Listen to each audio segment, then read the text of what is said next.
You've got questions, we've got answers. CGMs, what do you do when they fail? Pilates, is it enough? Or do you need to do strength training?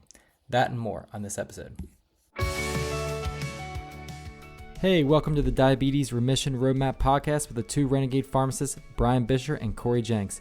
You are listening to this because you are a person with type 2 diabetes who is committed and driven to breaking free from this diagnosis and creating a real, meaningful change in your health and life. In these episodes, we're here to help you ditch the scripts with doses of unconventional wisdom on topics such as fitness, nutrition, medication, mindset, and more. So without any further delay, let's dive right in. Well, let's get right to it. Today is a rapid fire Friday. All right. We got some listeners, we got some followers, and they just have questions, Corey. Man, I love the engagement. First of all, I want to just say shout out to all the people who have been following us on Instagram. We are now plus 1,000 followers, Corey. That is, it's a milestone. That's 4 digits, folks. If you're counting, my second grader is learning about money and digits. That's four places, folks. That's another zero at the end. So thanks to everyone who's been listening. And as Brian said, the comments, the questions, what this is telling me is that the healthcare system is not answering people's questions. And so they're coming to social media, which is always a safe bet, right? No. Yeah. We're going to do our best, as we have in our disclaimer. None of this is actual medical advice. This is our best guess, and always consult with your healthcare provider before making any medical changes. Now, Brian, we've already lost the momentum of you punching me in the face with this. We got questions for you. So we've buttered up our listeners enough. Let's get right to it. I just want to say thank you to all listeners because, again, one more time, we have exceeded the downloads, double more. Last month was a record month for us, more than double what we had previously done. So thank you, especially to the people out there I know who are just listening to the whole show. So apparently we are a binge-worthy podcast, and kind of Stranger Things out there, which shout out to season 5. I just started it, so don't give me any spoilers. But yeah, Corey, I'm going to get Don't worry, I have never seen Stranger Things. And this thing where I said, let's get right to the questions, and we buttered up our listeners enough. You listened really well to what I just said. So I know. I'm doing it right now. All right. I woke up this morning, Corey. My blood sugar is high. And I eat good. I've been working out. I've been moving my body. I know I've heard of this thing called the Dawn effect, but is this something I should be concerned about? What kind of changes do I need to be making here? Okay. So the Dawn effect, or the Dawn phenomenon, it's often, it can be, and again, everything here is caveats. Not individual medical advice. It can be one of the last things to improve. So the Dawn effect is essentially your body in the morning is getting ready for the day. And Brian, if I'm saying any of this wrong, you tell me to just be quiet. So to get ready for the day, your body wants to mobilize glucose for energy. So you can create glucose through gluconeogenesis in your liver. So your body will start pumping out it'll send out a little cortisol overnight near morning time. It'll signal your body to liberate or create some sugar, and that can raise sugar.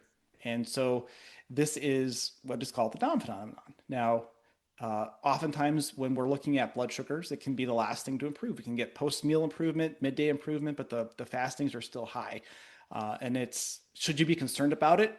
Yes and no. We don't want high sugars. That's the concern. That's why you're listening to us. That's why you're going to your doctor, doing the different things you need to do. So in a way, yes, but in another way, freaking out about it is not going to help, because it's going to stress you out, raise your cortisol, raise your sugar. So Brian, I fill in the gaps because I've seen this a little bit, but I know you fill in the gaps. Yeah, I just want to explain to people why. So Corey said, your post-meal, when you're eating, it can improve right away. Honestly, it can improve the same day. That's why we talk about 5-minute walks, because that's just literally your muscles, your biggest muscles, your hamstrings, your quads, your glutes. You are making them want some energy. So they're sucking that sugar right out of your bloodstream. I've seen this in real effect after hitting a heavy pasta night. And then I went for a walk wearing a CGM, and down went my blood sugar. And then But it's the insulin sensitivity. That's where the strengthening comes in, and that's in your muscles. That'll start to improve after a couple of weeks of strengthening. But overall, it's your liver that, like Corey said, it's putting out sugar. And if it can't respond, it's one of the last things to start responding again to insulin. And so once it starts to say, hey, insulin's going to say shutting off that fancy word Corey talked about, gluconeogenesis. And so you won't get as much blood sugar being put in your bloodstream overnight. So yeah, and ironically, people will try to fix this with fasting and like I haven't even eaten anything. My blood sugar has been so high. But the problem is, like Corey said, it's just getting your body ready for the day. And so, along with like your liver spitting out, it's also your cortisol levels going up. It's called the cortisol awakening response.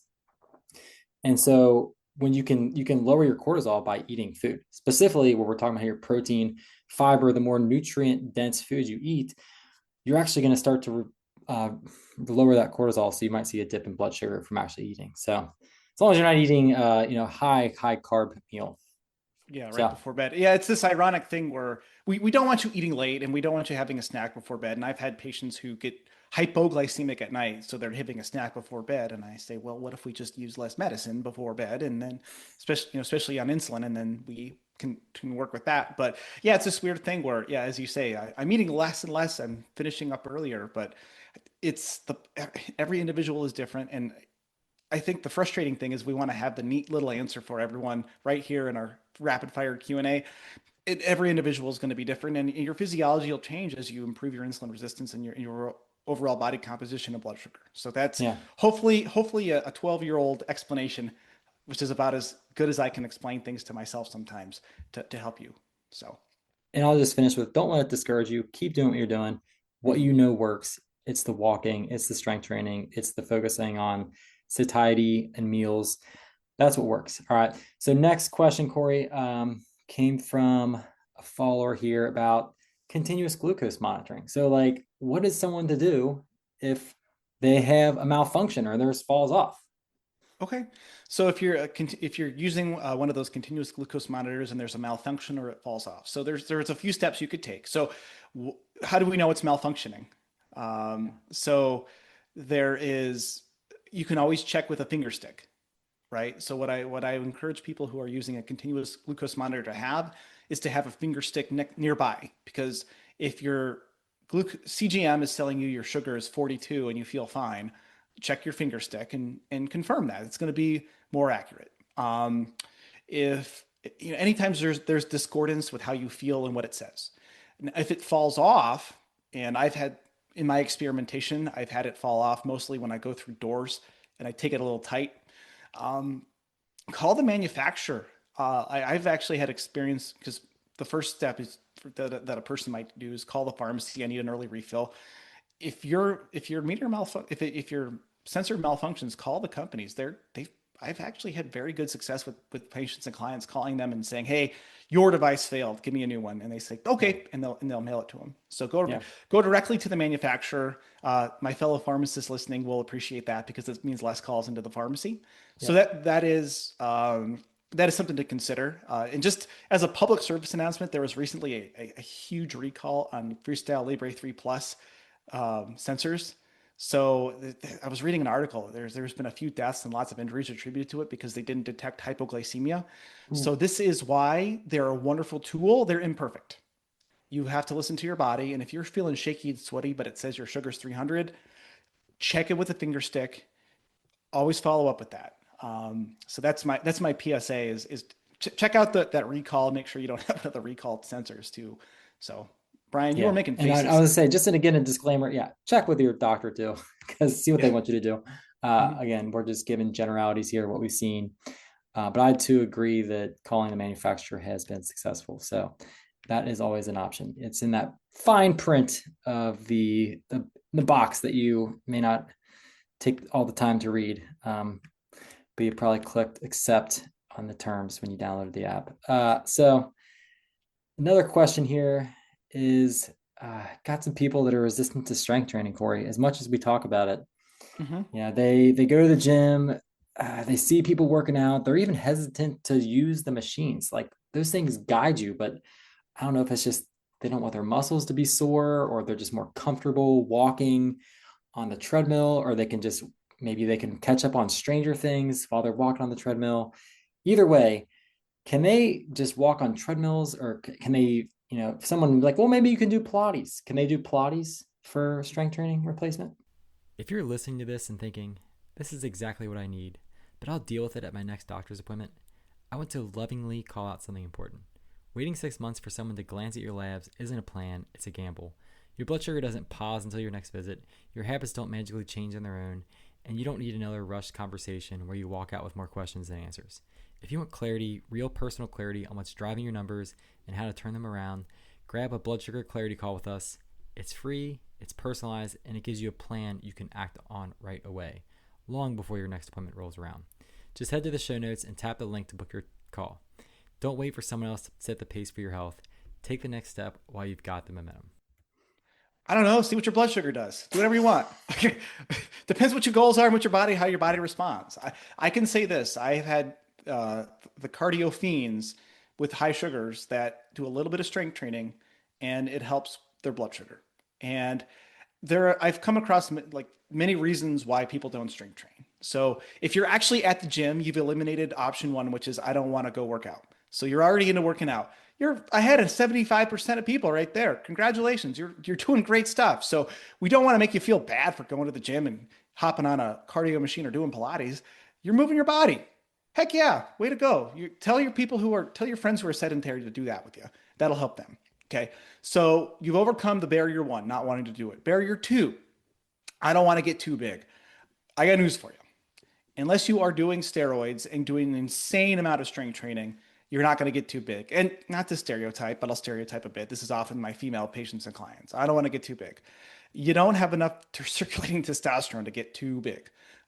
So if you're worried about your muscles getting too muscly, if they get too muscly, you yell at me. I will eat my words. Okay. I don't want to get sore. This is true. Now, we also don't like taking medicines. We don't like high blood sugars. There is going to be some pain on this path, whatever path you go. Now, if you do strength training in the way that we recommend it, it's actually a very high impact, high intensity, low impact way of doing it, where you're not going to feel, when you first start something new, your muscles you haven't used, they're going to feel sore. Okay. That's where a nice light walk afterwards can help with that too. But knowing what to expect, the unknown is scary. So yeah, you might feel sore. Okay. Option 3 or 4, whatever it is, I've lost count. I like doing other stuff. I like Pilates. I like watching Stranger Things on the treadmill. Okay. We give you the option of 15 minutes twice a week of strength training, 30 minutes a week. That's it. We don't have to spend hours doing it. I literally spend 15 minutes twice a week strength training, and I have put muscle on. And I am younger and I am metabolically fit, so that has something to do with it. Genetics plays a role. But I got 3 little kids. I ain't got time to spend hours at the gym. And I've actually found I like working out, but I get tired of doing the same stuff too. But I do it because I have to for my health. So there's your time argument. And you should, when you're moving your body, do stuff that you find joy in. Like my favorite thing on Sundays now is to shoot hoops or run football routes with my friends. It's great. And it's exercise. But in Pilates is stretching. There's some muscle movement there, some muscle tension there. I'm not a Pilates expert, but if you are doing Pilates religiously and you are not gaining improvements in your sugar, do something different. And that goes for every habit. If you want to change and the status quo is not good, let's do something different and do it smartly. So Brian, was that a good sales pitch? Yeah. I'll actually put a post up on this week. So I'm just going to run through the 5 reasons why we think you probably should start with some strength training if your goal is remission. Reason number 1, and this is a little hint in our masterclass here, medication without muscle leads to dependence. So if you're not putting on muscle, if you're not working on your muscle health, it is going to make you more dependent on medications long time, depending on the sick care system, your medications, because you can't out train a bad diet. You can't out diet zero training. And we've talked about this. You cannot out medicine zero training and a bad diet. And there I am labeling something bad when I know I shouldn't be doing that. But don't shit all over yourself. I know. Should and bad in the same sentence. You're a terrible coach and an awful human. Continue. Number 2. By the way, how's your groin? It's I had to run to catch my flight yesterday and I made it. It was a little sore. So okay. I was able to go out and ruck today. That's and good. Move. That was an odd time to ask that. I know. Well, you mentioned you were you like running football routes. So all right. Sorry for interruption, people. Fast forward. Muscle Number two, just Number again, two. this is just really quick. High muscle is your metabolic sink. It's where insulin resistance starts, and it's where it's going to start reversing. So yeah, it's definitely muscle is your medicine. We want that muscle to be your medicine. Three, strength training reduces your cravings for high calorie food. It's actually shown in studies when you start exercising, you reduce your desire for high calorie processed foods. Imagine that. And you start to crave more nutrient dense foods and protein, fiber. And this again will create positive ripple effects, choices. I'm starting to label these now our feel better choices that we talk about, the walking after meals, doing some body squats, doing the 15-minute twice a week workout. Yeah. So reason number four, big pharma is pushing drugs that can cause you to lose it. So reason four is like, especially if you're on GLP-1, Like it's been Ozempic, shown. Trulicity, Yeah. Mounjaro, which is Yeah. actually a dual GLP-1. Don't. We have pharmacist listeners. Don't get angry with our lack of precision there. We're just trying to get through a list. So, Yeah. so Well, yes, 40, yeah. and these medicines reduce your appetite, reduce your intake of protein, and if you're not strength training along with it, you can lose muscle. Yeah, So, exactly. right. So five, to finish this off, is that just muscle is just great for your health long term overall. Like your health span is going to improve if you have more and healthier muscles. So that's it. I mean, Yeah, and case in what point. what I want to go back to is number two, when metabolic sink. That could be a little technical for folks. Essentially, what we're saying there is that we store our glucose, our sugar, in our muscles as this substance called glycogen. So if you have more muscle, it's like having if you have it's like having a bigger gas tank. There's more room for that sugar to go to and be stored, and there's more engine, so to speak. It's kind of like having a gas guzzler. You're using more sugar when you're moving. So it's a doubly effective tool when you have more muscle. So that's when we say it's a metabolic sink. It's where your glucose can sink into and be stored and be sucked out of your bloodstream. So just wanted Yep. to clarify that, Brian. Yep. Thanks for clarifying that, Corey. Yep. Uh, yeah, and just I think that's it. I mean, really, those are the questions. I'm gonna pick three of them. Again, if you're new to following us, you can just send us a message or email us. That's in the show notes. Send us your questions. Um, please leave a review. I've realized this past week that Spotify does not accept reviews; they just accept stars. So 5 stars is great, but we can't read it. So that's got to be on iTunes. I think we're going to say iTunes is going to be the official place of reviews for qualification for the giveaway. What do you think, Okay. Corey? Okay, I will say this, and if you have a non-Apple product, we don't want you to be so. When you Okay. leave a review, we are picking a weekly reviewer to send either a set of resistance bands or our favorite protein bars. And I think we actually sent one of my books. I wrote a book on being a dad. So if you have any new dads in your life, we'll send you a book too. I have a couple different book options. So we'll send you bands, bars, Books. and books. Yeah, we love alliteration around here. On Spotify, so you cannot. Brian has figured out we're such savvy podcasters. We can't leave a verbal like written review. Leave a comment on an episode. How about that? That's good. Comment on it. Give us a 5 star, little 5 star, or whatever star you believe we deserve, and then comment on an episode, and we'll pick a weekly either iTunes review or a comment from one of our episodes to send you a fun gift to make your health better. Brian, you good with that? Because we didn't have a I'm meeting about this before I'm we cool with hopped that. on. That sounds like it could get pretty. Yeah, we'll pick one comment. So if we start getting a Yeah. bunch of comments, Yeah. It's yeah, one winner a week, whether yeah, it's a comment or a review, and we'll send that stuff out to you. So we didn't have time to discuss it because Brian literally popped up on my screen and was like, "We're doing rapid fire," and it scared me a little bit. And I'm glad I peed before we recorded, but we're good. So I have dry underwear, and yeah. On that note, we answered all the questions. yeah. We answered all the questions. Keep them All coming. right. We love it. Yeah. Yeah. So get out there, get moving, keep sending us questions too. This is, I think Brian said this. I think his favorite format is the rapid fire episodes. Yeah. So, and we're working on getting some guests as well. So we'll look forward to that maybe in the new year. Some other, as great as we are, there are people who know more stuff about other stuff. We want to hear from them. So, Yeah. And here's some stories too. So yeah. honestly, I've reached out to a couple of people that I just want to share their story because I want people to get inspired by the experts and also the people that are down in the trenches too with them who've had type 2 diabetes, who have broken free from it. So look out for those in the coming year, in addition to Corey sitting down with the experts, because he is definitely more the speaker podcaster than I am. I enjoy this rapid fire stuff. And yeah, Brian, you can stop sending the mean things about Brian's comfort on the air. We get it. He knows. He's working on it. I'm just kidding. All right. Till next week, everybody. Thanks for listening. See ya. If this episode gave you clarity or hope, share it with one friend who's been stuck in the diabetes trap. That's how this mission grows. One person, one family, one story at a time. And if you haven't yet, leaving a quick review helps more people find the show and realize they're not stuck with meds forever. It takes less than a minute, and it means the world to us. Thanks for being here, and thanks for being part of this movement toward freedom. Thanks for listening to the Diabetes Remission Roadmap. The ideas discussed here are for general informational purposes only and do not constitute medical or nutritional advice.